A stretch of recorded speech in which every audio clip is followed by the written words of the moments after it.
Bonjour! Vous recherchez des sites sur lesquels piocher des photos ou des images que vous pouvez intégrer librement dans vos supports? Eh bien, bienvenue sur Everypixel.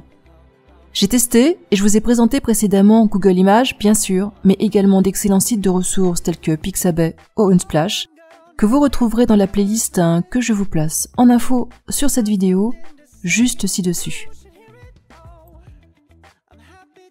Voyons aujourd'hui Everypixel.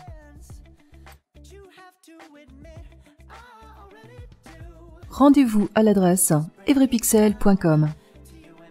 Cette première page vous informe que le moteur va interroger 50 bases de données d'images, d'où l'un de ses points forts.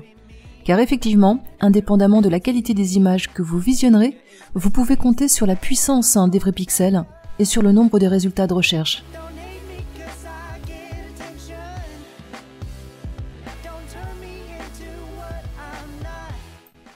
L'interface est tout aussi appréciable qu'elle est ergonomique. Vous retrouvez vos filtres, votre mot-clé, que vous modifiez quand vous le souhaitez, le type par défaut de l'image et la photo, optez pour les images, et ça j'adore, pour les images vectorielles, dont je vous rappelle qu'il s'agit du format préféré des graphistes, vu qu'il s'agit d'images non pas composées de pixels, mais de vecteurs, selon des paramètres hauteur, largeur et rayon algorithmiques, et qui ont donc ce grand avantage de pouvoir être imprimés en haute définition à toutes les tailles. Parmi les filtres, vous pouvez visualiser le résultat de recherche base de données par base de données, ou ce qui nous intéresse, le filtrer sur les images, libres de droit exclusivement. Un conseil, n'hésitez pas à passer à l'onglet pour élargir le champ de vos résultats.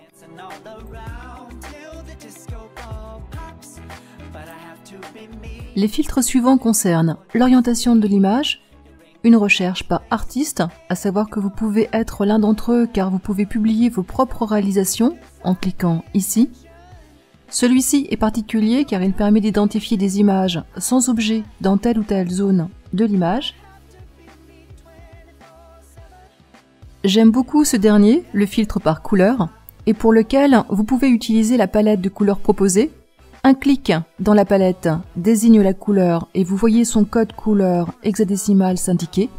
Vous pouvez être très précis et saisir vous-même votre code couleur, que vous aurez identifié avec un outil pourquoi pas comme Color Picker, la pipette sélecteur de couleurs que vous trouverez dans le catalogue des modules complémentaires de Firefox.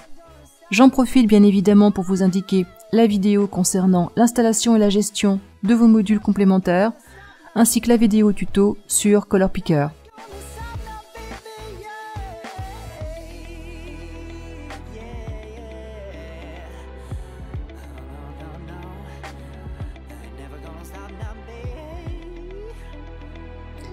Nous voici à la fin de cette présentation. Une nouvelle ressource peut être pour vous en photos et images de qualité. Aussi, à bientôt pour une prochaine vidéo.